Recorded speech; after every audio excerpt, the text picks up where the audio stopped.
This is podcast number 60. Oh, this feels like a private homework stream. This is podcast number 60 on the 4th. Oh shoot, that's a fly. That's not a. This is podcast number 60 on the 4th of August, 2025. And we're live. Here we go. It's YouTube time. We're going to talk about, I have a fair number of stuff people have told me. First, announcements.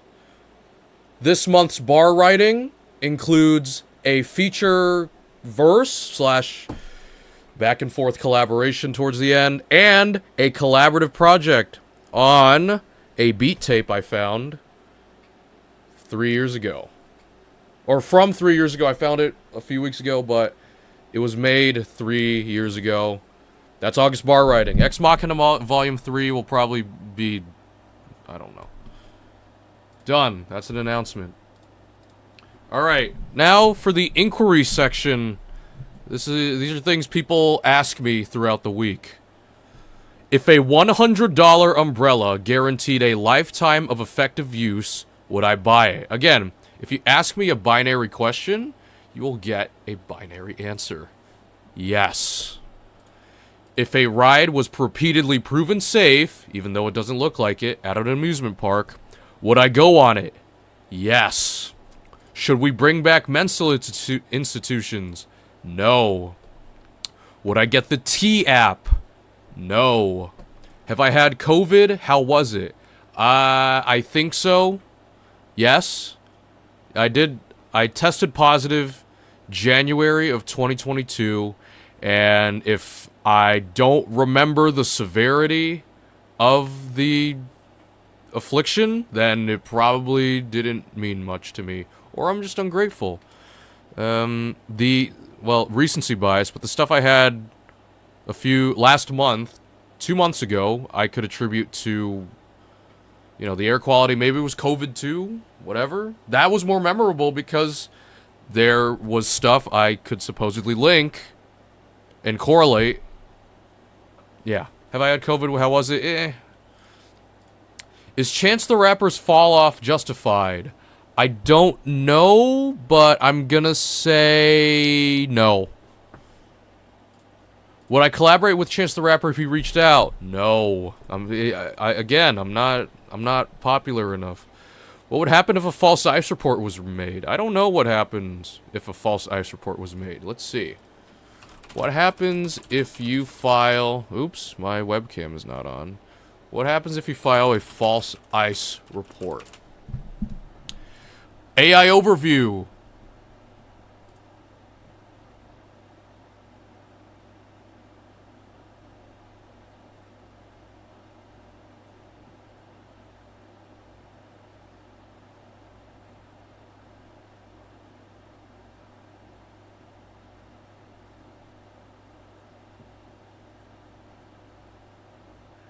This post destroys any plausible deniability.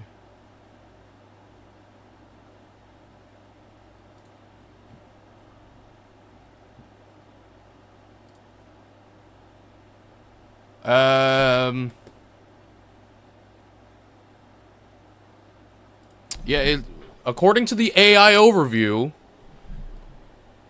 and I will expand on this if people want me to, but according to the AI overview, it's immigration fraud. So, yeah, that's a crime.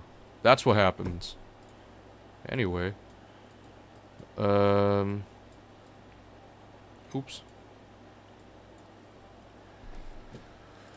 Do I think the US is in a bad state economically?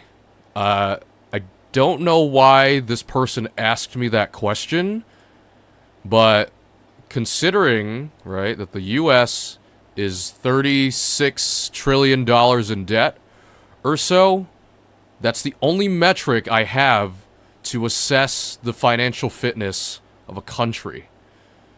So based on that metric, I'm inclined to say the US is in a bad state economically, based on that metric only. Would I visit China? Yes. Toxic Gameplays on YouTube asked, if I had powers like Tetsuo on Akira, what would I do? Well, I didn't know who that was. Tetsuo Akira.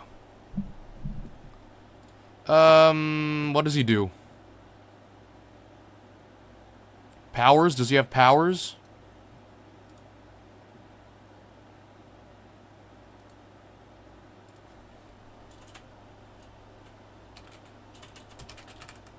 Powers. What does he have? According to Character Profile Wiki,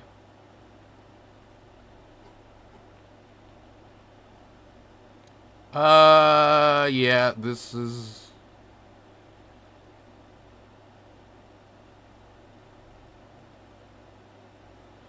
Flight? He has flight, yeah. Telekinetic powers on himself.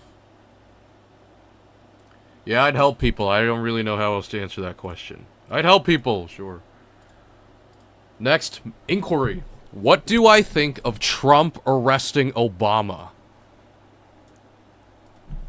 Would it have been the first time in history that a current U.S. president... Well, I'll answer the first part of that question. Right? So, what do I think? Let's see. Let's skim it. What is the basis for attempting to arrest Obama?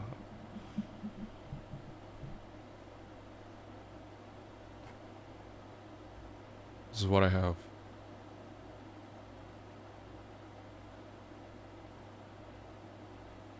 Treasonous conspiracy? I'll look into that. Well, if I'm compelled to, I'll look further into that. But what do I think? Whatever. Should I care about the arrest of a former U.S. president? This is a 2016 election matter. If there's treasonous conspiracy, yeah, I support it, but is that the label they want to use? We'll see. Somebody want to challenge me on that. What do I think of Trump arresting Obama? Really, if I were to give my unfiltered thoughts, I really indifferent. Indifferent with slight agreement due to how it's worded, but I take that with a grain of salt. Next. Would I buy this doll?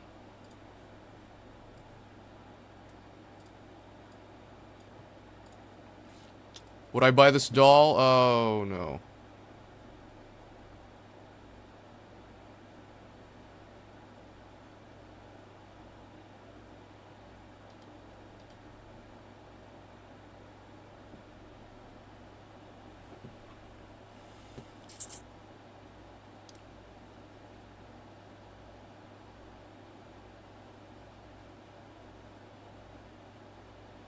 Okay, it's gone, but it was a hyper-realistic head. I wouldn't buy it, but it would be a nice novelty if somebody gave it to me. Done. Those are all the inquiries. Next. Mentions.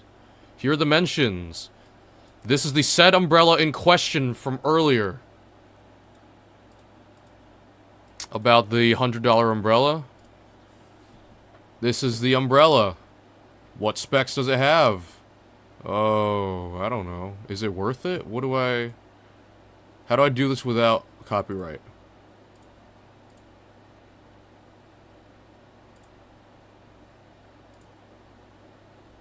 Okay, he seems to agree. 100% steel shaft? Okay. Well. Yeah, this looks cool. If it'll last me a lifetime. Yeah, awesome.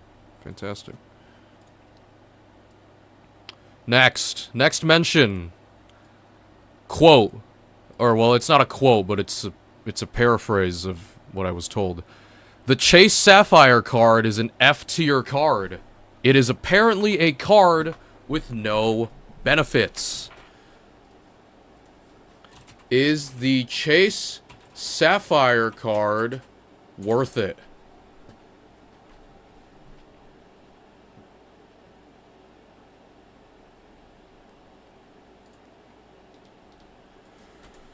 Does the Chase Sapphire card have benefits? Travel, dining, hotel credit.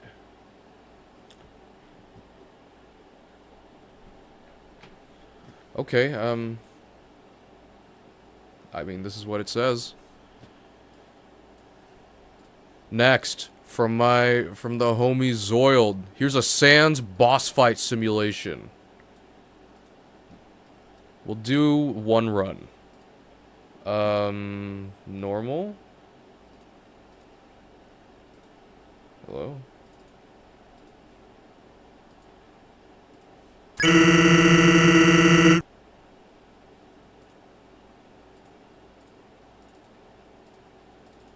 Why doesn't my browser support WebGL?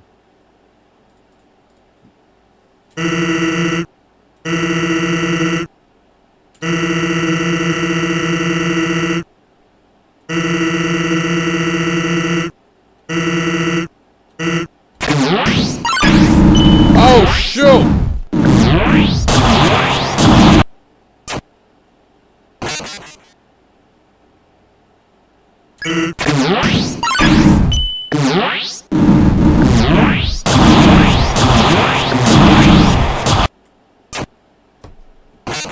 That was hard.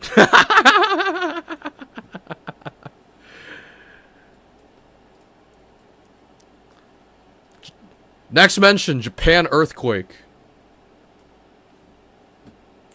Japan earthquake. This will compromise a buddy's Japan trip. Tsunami warning after huge quake off Russia sparks alerts from CNA, Channel News Asia. Kamchatka region. 8.8 magnitude earthquake off Russia's coast. Tsunami watch. Okay. Japan tsunami warning.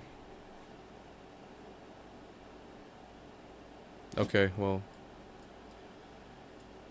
Tough. Sorry, Japan. YouTube identification. YouTube ID.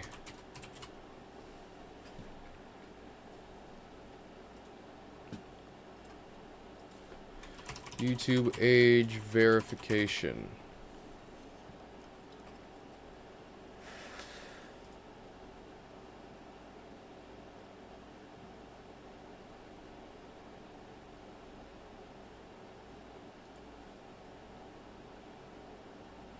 Age verification is the perfect time to walk away from YouTube.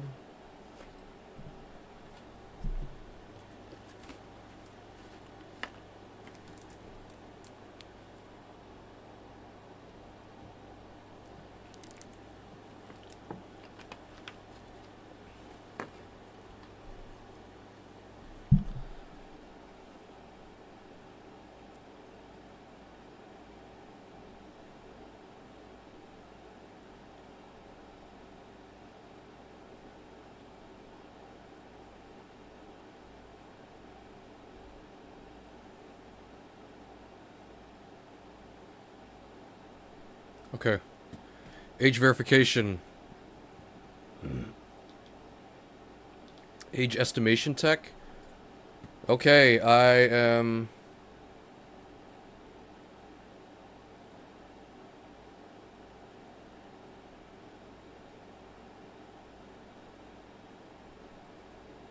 So you're not going to try doing the sand simulator? I just did. It was hard.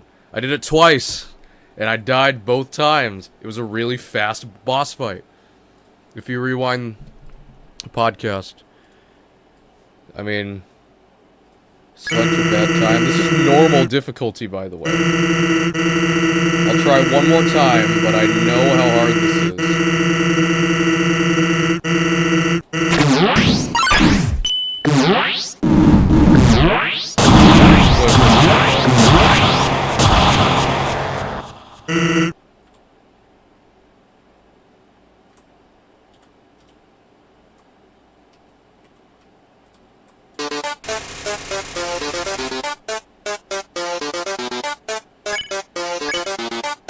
What the flip? What do you do? What is brotato?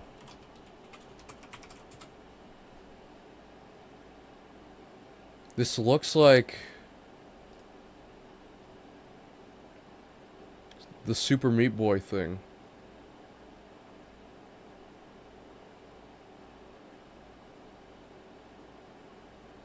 Press Z.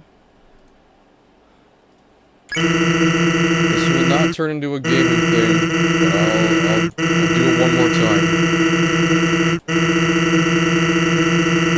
This is quite hard.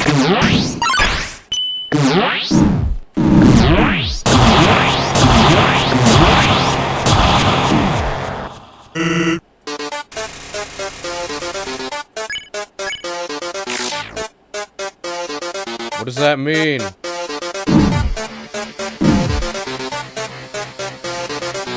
What am I playing?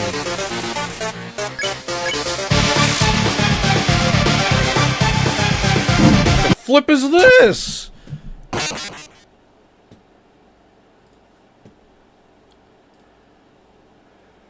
Anyway, the Chance the Rapper album. Chance the Rapper, what's the next Chance the Rapper album? Starline Gallery.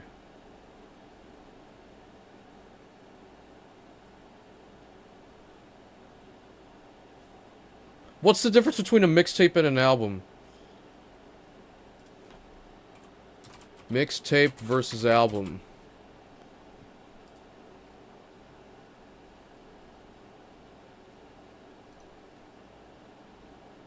Does it have sales? Okay, whatever. Starline Gallery will release next Friday. Thank you, the person who mentioned this to me. Next, Trump made AI video arresting Obama. It's a video, so...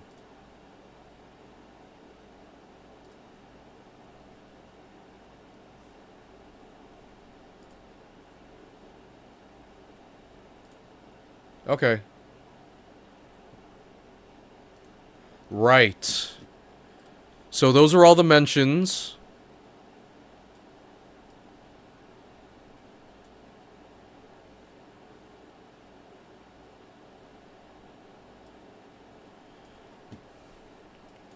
Next. Here are thoughts I want to say. Because why not? I'll type it out for ease, too. I'm not gonna... notepad. Here's what I have written down. This is also for the freestyle when I do it later. Here's what I have written down. This is stuff I want to say, right? Basic does not equal easy, simple, and or intuitive. I would argue that those three adjectives are more subjective than what is... Why does it operate vertically? Or horizontally? Than what is deemed as basic. Basic knowledge is that foundational knowledge, not knowledge that should be understood easily. Oh my gosh, I don't easily, simply, or intuitively. Thought number 2. Questions asked earnestly are not dumb questions. And what's my timing right now? 19 minutes, 27 seconds. It's time to read the backup news articles. But, I mean, I'm gonna answer questions if there are any along the way. Here's first, from Pew Research Center by Jeffrey Gottfried, Eugenie Park, and Monica Anderson. Online scams and attacks in America today. Do I want to read the whole thing? because past reports repeated this in the initial thing.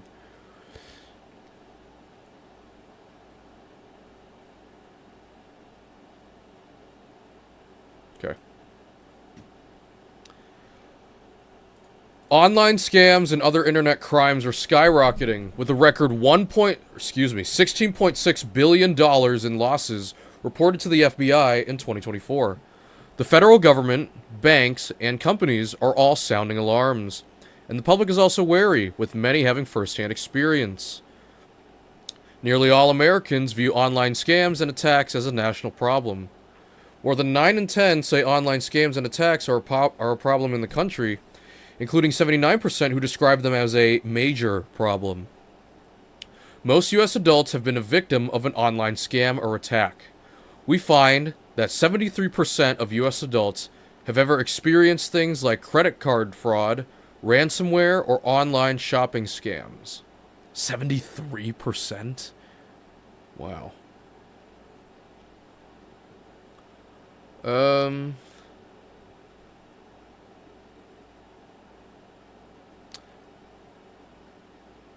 Not investment. No. Really? Wow. While Americans see older adults as more vulnerable to these crimes, significant portions of both older and younger adults have been scammed and targeted online. These are some of the key findings from a Pew Research Center survey of 9,397 U.S. adults conducted from April 14th to 20th, 2025. We asked Americans if 6 different types of online scams or attacks had happened to them. Overall, about 3/4... Okay, didn't you say that already? Overall, about 3/4 say at least one has, with 32% saying it's happened in the past year. Of the 6, Americans most commonly report that online hackers made fraudulent charges on their credit or debit card. About half of U.S. adults report this has happened to them. Roughly 1/4 to 1/3 report that 3 other types of scams happened to them. 36% say they purchased an item online that never arrived or was counterfeit and it was not refunded. 29% say a personal online account was hacked, such as a social media, email, or bank account. 24% say they got a scam email, text message, or call that led them to give away personal information. 1 in 10 or fewer say the remaining 2 scams and online attacks happened. 10% say that ransomware blocked use of their computer until they paid money. 7% say they gave money to a fake online investment opportunity, such as for real estate or stocks. I'm gonna read the rest of this report, because how? Is it an issue of technological literacy? What's going on here? Many Americans have had multiple types of online scams happen to them. About 1 in 5 say they've experienced 2 of 6, and the same share say 3 or more. Large portions of both older and younger adults report that scams and online attacks have happened to them. About 3/4 of adults under 30, as well as those ages 30 to 49 and 50 to 64, report ever experiencing an online scam or attack. A slightly smaller share of those 65 and older report the same. Additionally, experiencing multiple types of scams or attacks is roughly on par across age groups. While there are no differences between racial and ethnic groups in experiencing at least one of the scams or attacks, Black, Hispanic, and Asian adults are more likely than white adults to have had multiple forms of these frauds happen to them. For example, about 3 in 10 Black or Hispanic adults have faced 3 or more types of online scams or attacks, compared with 18% of white adults. Online. I'm just pronouncing the word online. Online. Whatever. Americans in households across income levels are about as likely to say they've ever experienced at least one of the online scams. But those in households with lower incomes are more likely to say at least 3 have happened. Online scams target Americans in a variety of ways, including phone calls, texts, and emails.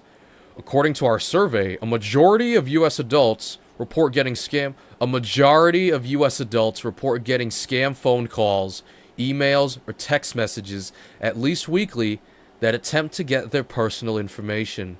1/3 get these messages on social media at the same frequency. These attempts to get personal information aren't just a weekly occurrence. For some, they're a daily reality.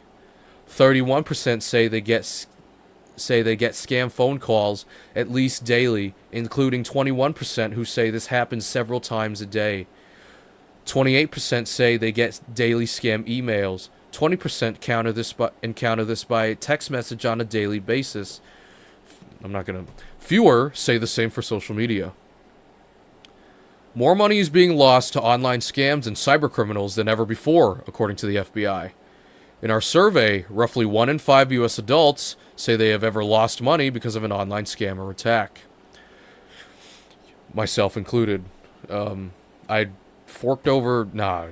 whatever. Younger Americans are slightly more likely than their older counterparts to say they have lost money because of an online scam or attack. About a quarter of 18 to 29-year-olds say they've lost money in this way, compared with 15%. What? Compared with 50... Well, maybe it's because... Yeah, whatever. There are also differences by race and ethnicity. Black, Hispanic, and Asian adults are more likely than white adults to say they have lost money because of an online scam or attack. Those with lower incomes are more likely than those in upper income households to say they have lost money in this way. Those in middle income households fall in between the other two groups. For some, losing money in an online scam was financially burdensome. Among those who have lost money because of an online scam or attack, 30% say it hurt their personal finances a great deal or a fair amount. Another 27% said it hurt their finances to some extent. About 4 in 10 said this had little to no harm on them financially. Most people who've been a financial victim to an online scam or attack never contacted the authorities. Roughly 3/4 of this group say they have not reported to law enforcement that they lost money from an online scam or attack. A minority of this group, 26%, say they have informed law enforcement. Americans who have been significantly harmed financially by an online scam are far more likely to say they've informed law enforcement. 42% of those whose finances were hurt a great deal or fair amount reported it. Fewer of those whose finances were hurt, some, say they did the same. And just 16% of those whose finances were hurt a little or not at all say they reported it. Amid debates about which age groups are most vulnerable to online scams, Americans show greater concern for older adults. A vast majority of Americans, say adults 65 and older, are extremely or very likely to fall victim to online scams and attacks. This is far higher than the 22% who say this of adults 30 and under. An additional 48% say it is somewhat likely to happen to this age group. Americans do not see education as a big factor in whether someone will fall for an online scam, but a somewhat greater share of U.S. adults say those with lower levels of formal education are vulnerable. 29% say those without a 4-year college degree are extremely or very likely to fall victim. 18% say the same of those who have a 4-year degree. For both, Americans most commonly say this is somewhat likely to happen. Large shares of all age groups say older adults are vulnerable to online scams. About 8 in 10 adults under 30, and the same share of those 65 and older, say those 65 and up are extremely or very likely to have this happen to them. Older Americans are more likely than the youngest adults to say adults 30 and under are vulnerable. Just 15% of 18 to 29-year-olds say adults 30 and under are highly likely to fall for one. This is lower than the 27% of those 65 and older, and 25% of those 50 to 64 who say this. When it comes to their own vulnerability, Americans overall feel they are quite knowledgeable in how to detect online scams and attacks. Most Americans say they know at least a fair amount about how to avoid falling for an online scam or attack. This includes 26% who say they know a great deal. Very few report knowing little to nothing, and about 1 in 5 say they know some. Majorities across age groups say they know at least a fair amount about how to avoid falling for an online scam or attack, but older Americans are less likely to say this. For example, Americans ages 65 and older are less likely than 18 to 29-year-olds to say this. 3/4 of white adults say they know a great deal or fair amount about how to avoid falling for one. This is higher than among Hispanic, Black, and Asian adults. Nearly all Americans say online scams and attacks are a problem for people in the United States. This includes about 8 in 10 who say they are a major problem, and 19% who say they are a minor problem. Only 1% say online scams and attacks are not a problem for people in the US. Younger adults are less likely to say online scams are a big issue. The majorities of all age groups say this. About 2/3 of those ages 18 to 29 say online scams are a major problem. This compares with nearly 9 in 10 of 50 to 64-year-olds and those 65 and older. Online fraud spans many digital spaces, but the public sees some environments as more of an issue for fraud than others. We asked Americans about 8 different types of platforms. About 6 in 10 or more say online scams are a major problem on text messages and phone calls, emails, and social media.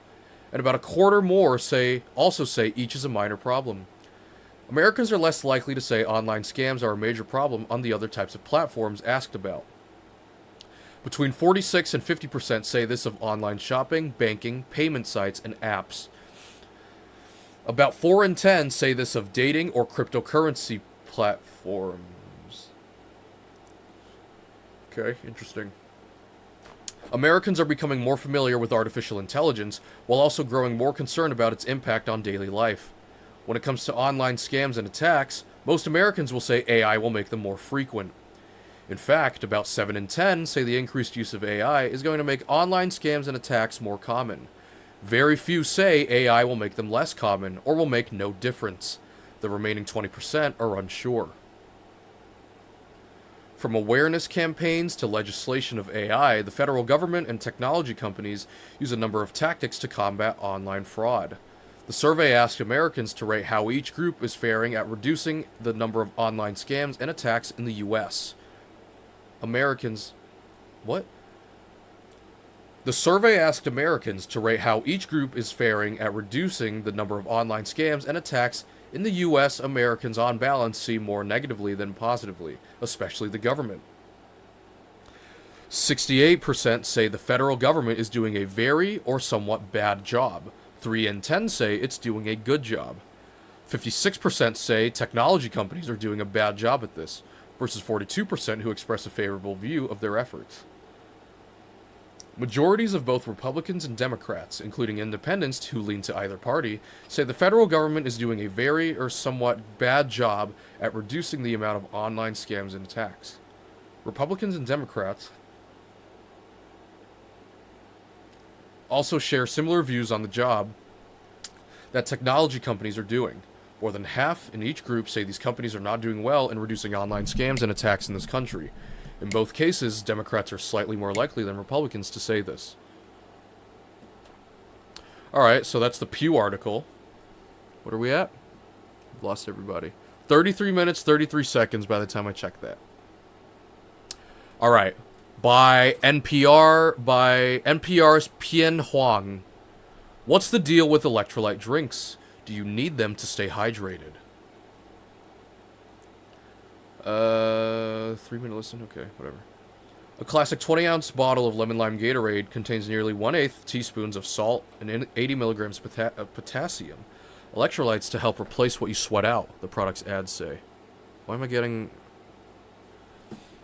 Powerade, another top sports drink brand, with flavors like Peach Pucker and Grape Shocker, boasts 50% more electrolytes than Gatorade. U.S. consumers spend more than $10 billion a year on sports drinks, according to Beverage Industry, a trade publication. That doesn't include electrolyte powders, foil pack sticks from brands such as Liquid IV, and Prime that people are swishing into their water bottles all summer.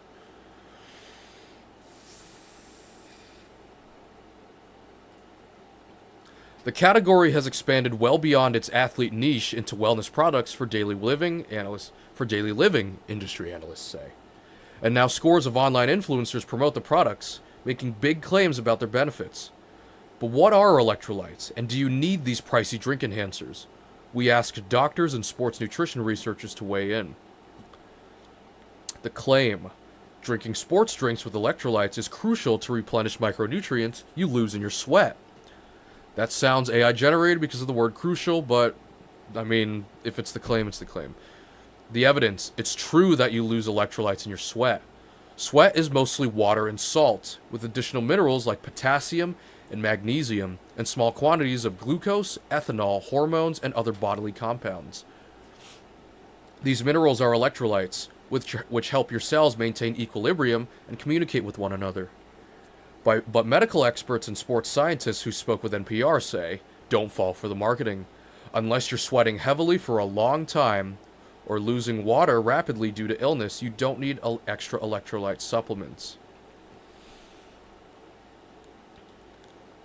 Drinking water and eating a varied diet, including fruits and vegetables, will suffice for most people, they say.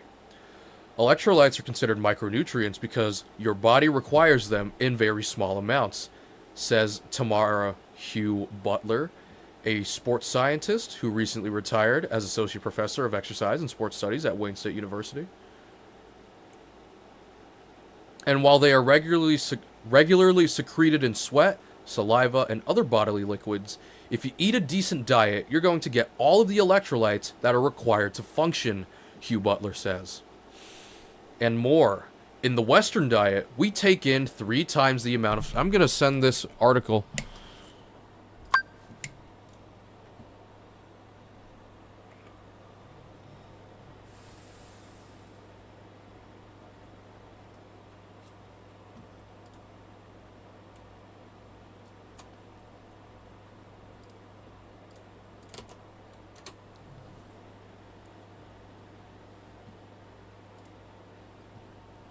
Okay. Take salt, for instance, which help the kidneys regulate. If you've lost a lot of salt, a hormone will go up, allowing sodium to exit the kidney and go back into the bloodstream, Hugh Butler explains. But if you have excess sodium, like if you went to the bar and munched on peanuts and chips, the hormone goes down, and the channels that reabsorb sodium are closed. What is this? So that all the sodium you just ate gets excreted into your urine, she says. Calcium and magnesium stored in your bones can also be liberated in times of need and turned back into functional electrolytes your body can use, Hugh Butler says. Urine regularly contains electrolytes, and if they're coming out in your pee, it's because your body has more than it needs, she says. The nuance. It's true that a lot of us are walking around at some level of dehydration. The fact that you said that?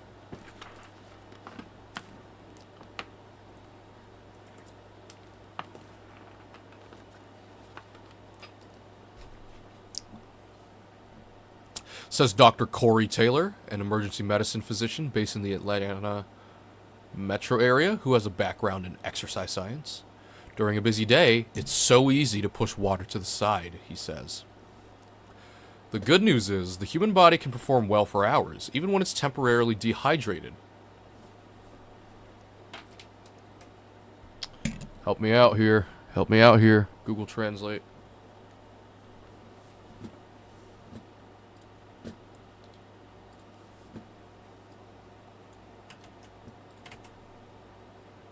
Asher Rosinger. Asher Rosinger.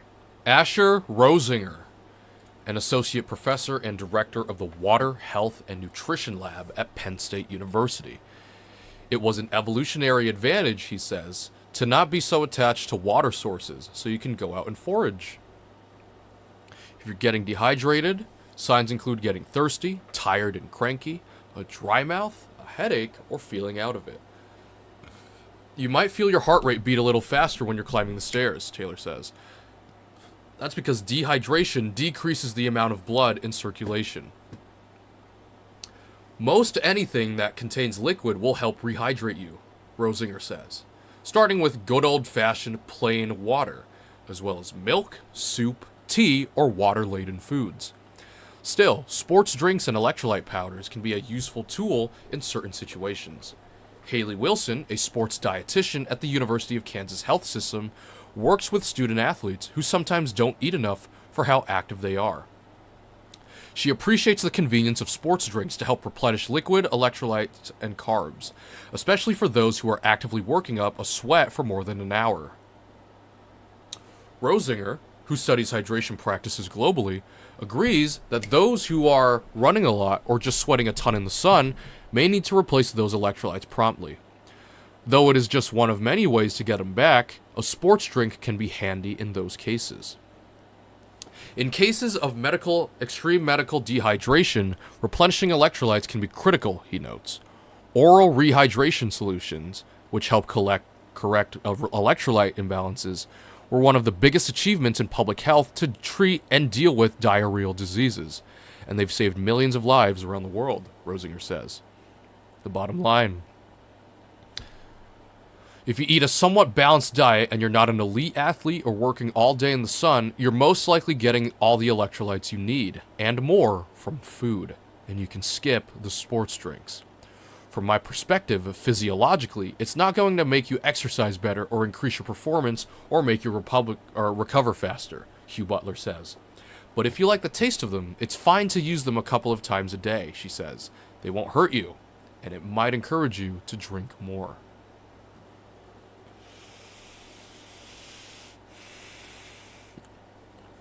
So, electrolytes.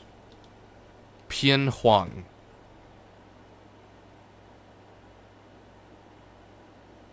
Okay. That's the NPR article. BBC article, is there something...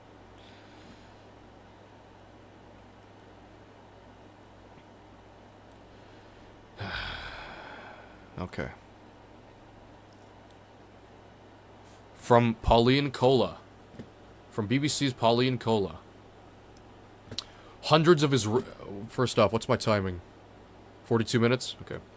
Hundreds of Israeli ex-officials appeal to Trump to help end Gaza war. A group of some 600 retired Israeli security officials, including former heads of intelligence agencies, have written to U.S. President Donald Trump to pressure Israel to immediately end the war in Gaza. It is our professional judgment that Hamas no longer poses a strategic threat to Israel, the official says. Your credibility with the vast majority of Israelis augments your ability to steer Prime Minister Netanyahu and his government in the right direction.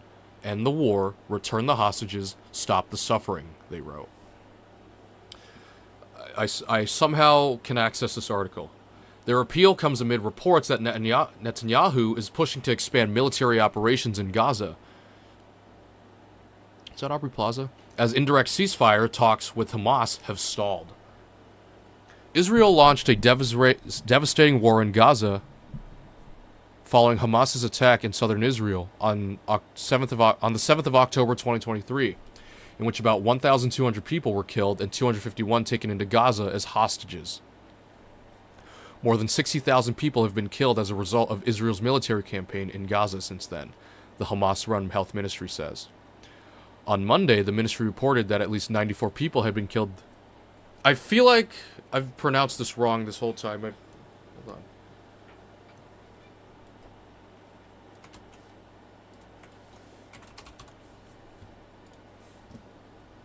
Gaza.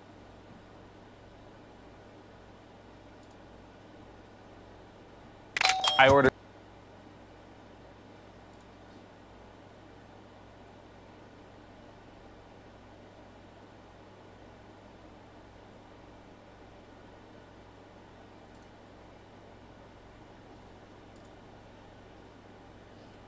So lately I've been hearing some wonderful creators, completely out of respect, attempting to pronounce the word Gaza the same way they've been hearing Arabs and Palestinians pronounce it, which is Gaza.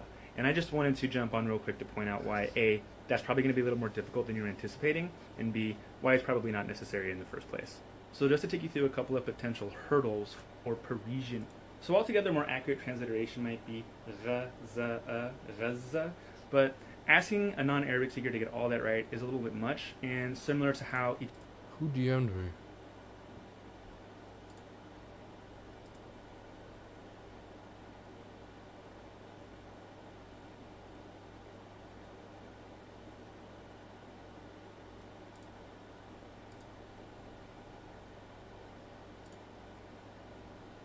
I'll accept it because I don't know what this TikTok is. Pass. Maybe not. Hold on.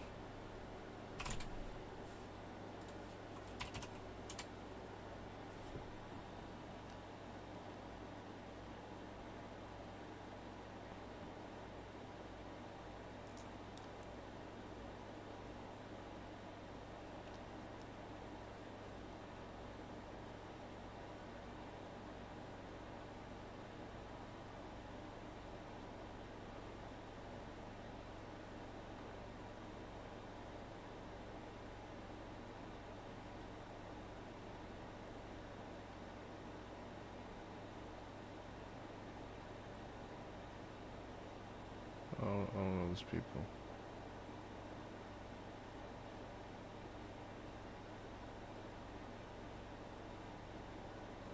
Astrology? Davis?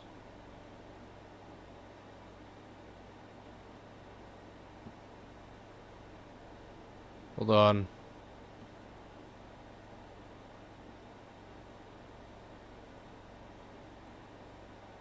I don't know you.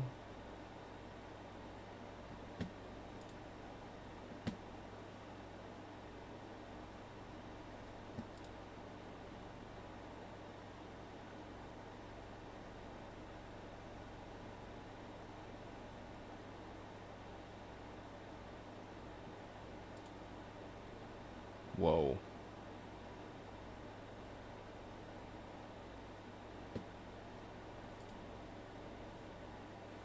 Okay, alright.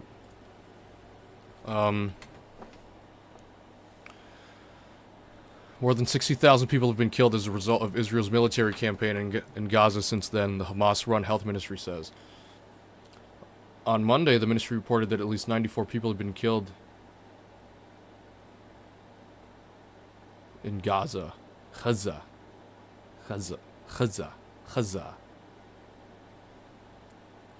In the past day, including dozens it said had died in Israeli strikes. At least 24 people have been killed while seeking aid, it added. Such reports have become almost daily in recent months, but are hard to verify as international journalists, including the BBC, are blocked by Israel from entering Gaza independently. The territory is also experiencing mass deprivation as a result of heavy restrictions imposed by Israel on what is allowed into Gaza. The ministry says 180 people, including 93 children, have died from malnutrition since the start of the war. UN-backed agencies have said the worst-case scenario of famine... Hold on, I need to bring... is currently playing out in Gaza. The latest intervention by the top former Israeli officials came after videos of 2 emaciated Israeli hostages were released by Hamas and Islamic Jihad militants. The videos were widely condemned by Israeli and Western leaders. After the videos were released, Netanyahu spoke with the 2 hostage families, telling them that efforts to return all the hostages will continue constantly and relentlessly. But an Israeli official, widely quoted by local media, said Netanyahu was working to free the hostages through the military defeat of Hamas. The possibility of a new escalation in Gaza may further anger Israel's allies, which have been pushing for an immediate ceasefire, as reports of Palestinians dying from starvation or malnutrition cause shock around the world. The main group supporting hostages' families condemned the idea of a new military offensive, saying, Netanyahu is leading Israel and the hostages to doom. That view was pointedly made in the letter to Trump by former Mossad... How do you pronounce that? I've never seen that before. Mossad? Mossad. Mossad Chief Tamir Pardo Ami?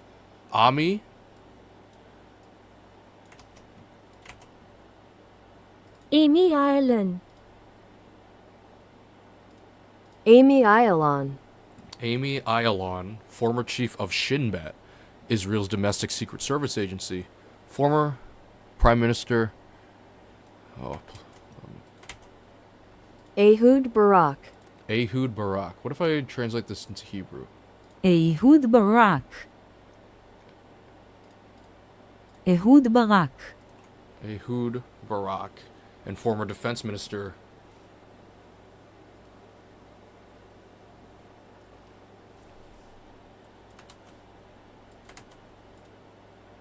Moshe Yaalon. Moshe Yaalon, among others. At first, this war was a just war, a defensive war, but when we achieved all military objectives, this war ceased to be a just war, said Yaalon. The former top leaders head the commanders for Israeli security group, which urged the government in the past to focus on securing the return of the hostages. Stop the Gaza war on behalf of CIS, Israel's largest group of former IDF generals, and Mossad, Shin Bet police and diplomatic corps equivalents. We urge you to end the Gaza war. You did it in Lebanon. You did it in Lebanon. Time to do it in Gaza as well, they wrote to the U.S. president.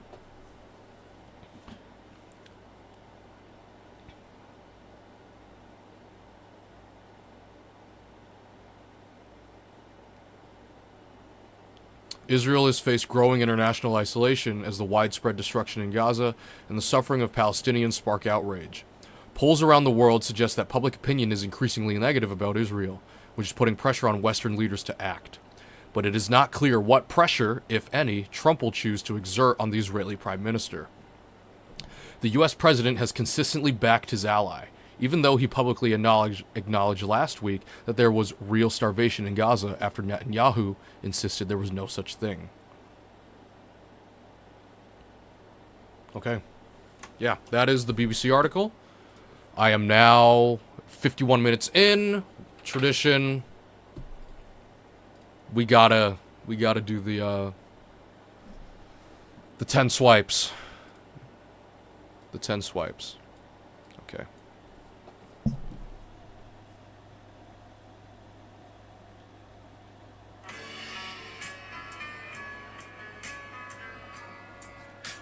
POV, scientists just proved the mirror is more accurate than your phone camera.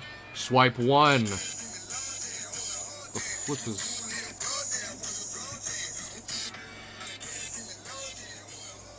Swipe 1?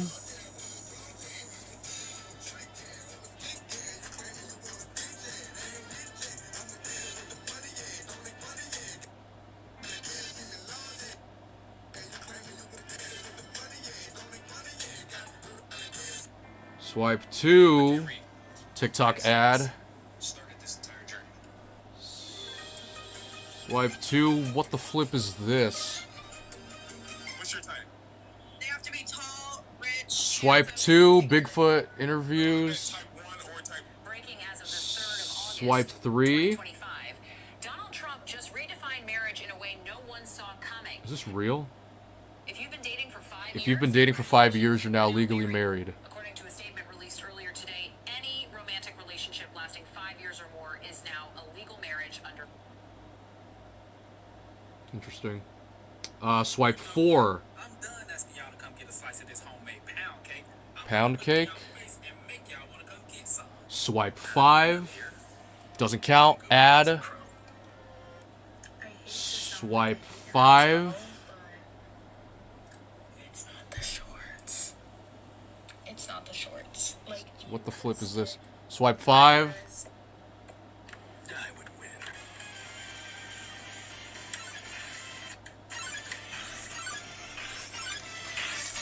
This is not friends only, so swipe 6. This is oil. I saw on the queue. Swipe 7. Pokemon doesn't count. Swipe 7. I don't know. Swipe 8.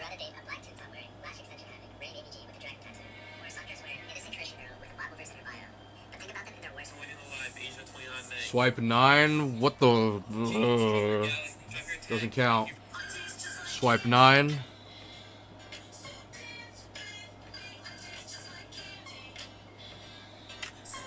Swipe 9. Swipe 10. Google ad doesn't count. Waffles or pancakes? Waffles or pancakes? Swipe 10. Okay, Nah, fam, how much you fork over? What do you mean?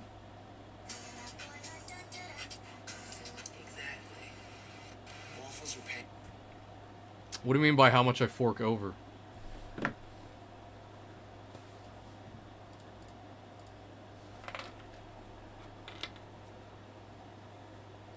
Alright, we're gonna cap this with the freestyle. Boom. Freestyle. Freestyle, Oh. What do we learn today? What was the Pew article? How much I got scared, bro? No, dude, I only use this app. Looking mad healthy today. Cause I took a shower? Thank you. Scams. Adult scams are on the rise. What was the other article? NPR talked about electrolytes.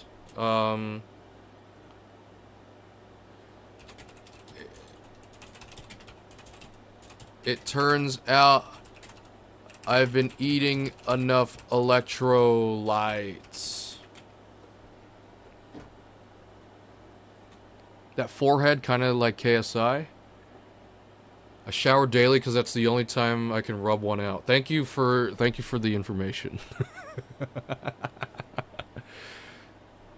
Yeah, man.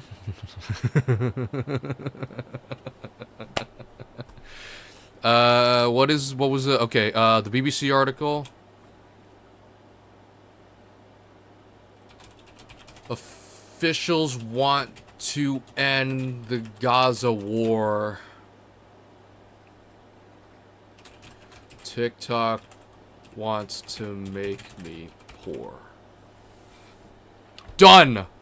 That's the end of the podcast. If you came here and you had questions, tune in to next week's podcast where I will answer said question. Thanks for watching. See you next time. Goodbye.